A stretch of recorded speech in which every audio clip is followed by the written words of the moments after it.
ஹாய்ங்க. இன்னைக்கு மட்டன் கறி ரெசிபி எப்படி செய்யலான்னு பார்க்கலாம் வாங்க. இது பென்சிஸ் கிச்சன். நான் உங்க பென்சி பேசுகிறேன். ஃபஸ்ட்டு வெங்காயம், தக்காளி, இஞ்சி, பூண்டு எல்லாம் எடுத்து வச்சுட்டு வெங்காயத்தை கட் பண்ணி எடுத்துக்கலாம். இப்போ இஞ்சி பூண்டு அதில் கொஞ்சம் பெருஞ்சீரகம், தக்காளி அதையும் அரைச்சி எடுத்துக்கலாம். நெக்ஸ்ட்டு நான் எப்போவுமே இஞ்சி பூண்டு கூட எந்த நான்வெஜ் செஞ்சாலும் தக்காளி அரைச்சிப்பேங்க. இப்போ எல்லாத்தையும் நான் அரைச்சிட்டு வந்துட்டேன். அரைச்சதுக்கப்புறம் நம்ம இப்போ பாத்திரத்தை வச்சு நம்ம எப்படி செய்யலாம் பார்க்கலாம் வாங்க. ஃபஸ்ட்டு பாத்திரம் கடாயை எடுத்து வச்சுக்கலாம். என்கிட்ட சிலிண்டர் காலி ஆயிடுச்சுங்க. இண்டக்ஷனை வச்சு தான் ஓடிட்டுருக்கு. வச்சு அதனால தாங்க என்னால் அதிகமாக வீடியோ போட முடியல. இப்போ பாத்திரத்தை வச்சுட்டு அதில் எண்ணெய் சேர்த்துக்கிட்டு இப்போது பட்டை, லவங்கம் அது எல்லாமே அதில் போட்டு சேர்த்துக்கலாம். ஃபஸ்ட்டு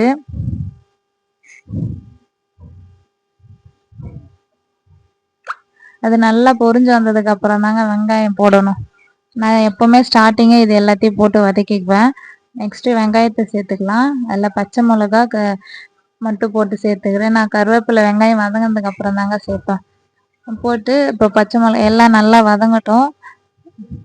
வதங்கினதுக்கு அப்புறம் நம்ம தக்காளி அரைச்சி வச்சிருக்க இஞ்சி பூண்டு தக்காளி எல்லாத்தையும் இதிலே சேர்த்துக்கலாம். வெங்காயத்தில் உப்பு கொஞ்சம் போட்டாக்கா சீக்கிரமாக வதங்குன்றதுனால நான் உப்பு போட்டு எப்போ வதக்குவேங்க. அதுக்குள்ளே அது வதங்கிறதுக்குள்ளே நம்ம மட்டன் எடுத்து க்ளீன் பண்ணி கழுவி வச்சுக்கலாம்.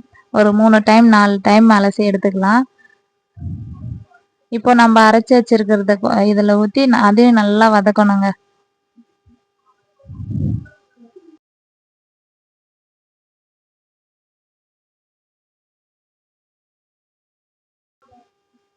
அதையும் நல்லா செவக்கிற அளவுக்கு நல்லா வதக்கி எடுத்துக்கலாம்.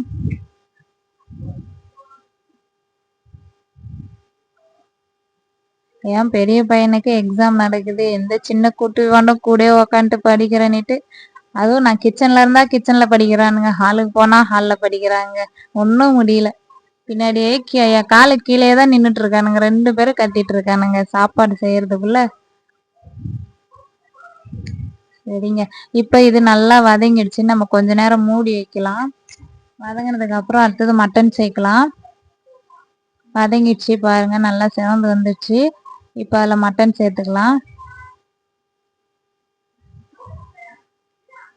நான் இது குக்கரில் தான் எல்லாம் செய்வாங்க. இப்போ இண்டக்ஷனில் என்னால் குக்கரை யூஸ் பண்ண முடியல, அதனால நான் சின்ன சின்னதாக கட் பண்ணி வாங்கின்னு வந்தேங்க. இந்த மாதிரி செஞ்சாலும் சீக்கிரம் அது நல்லா வெந்துடும். இப்போ மஞ்சத்தூள் சேர்த்துக்கலாம். எந்த நான்வெஜ் சமைக்கிறதா இருந்தாலும் அதில் மஞ்சத்தூள் கண்டிப்பாக நான் சேர்ப்பேன். ஃபஸ்ட்டு அதை கொஞ்சம் நேரம் சேர்த்து அதை வதக்கிட்டு தான் அதுக்கப்புறம் மசாலா தூள்லாம் நான் சேர்ப்பேங்க. நெக்ஸ்ட்டு மட்டன் மசாலா, அப்புறம் கரம் மசாலா, அப்புறம் காரத்துக்கு பெப்பர். அது என் ஹஸ்பண்டுக்கு பெப்பர் பொடி போட்டால் தான் அவர் சாப்பிடுவார், அதனால் பெப்பர். இது 3த்தையுமே ஆட் பண்ணிக்கலாம். அது ஆட் பண்ணி எல்லாம் அந்த பச்சை இது போகிற அளவுக்கு நல்லா வதக்கிக்கலாங்க. இப்போ மூடி வச்சுக்கலாம். நல்லா வதங்கட்டும். அது கூட நல்லா சேர்ந்து உப்பு காரம் எல்லாமே மட்டன் கூட நல்லா சேர்ந்து வதங்கணும். நம்ம அது வரைக்கும் மூடி வச்சுக்கலாம்.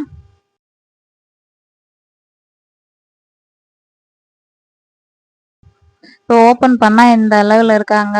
இப்போ வந்து நல்லா உப்பு காரம் ஏறி இருக்கும். நம்ம இப்போ தண்ணி அதில் ஆட் பண்ணிக்கலாம். ஏன்னா இதுக்கு வந்து கடாய் வச்சிருக்கிறதுனால வேகணுன்றதுக்காக நான் 2 டம்ளர் தண்ணி அதில் எடுத்திருக்கேன். ஏன்னா கொஞ்ச நேரம் குக்கர் இல்லாதனால கொஞ்ச நேரம் வேக விட்டாதாங்க அது நல்லா வேகும். மறுபடியும் கொஞ்சோண்டு உப்பு சேர்த்து நல்லா மூடி விட்டுக்கலாம். அது நல்லா வேகட்டுங்க.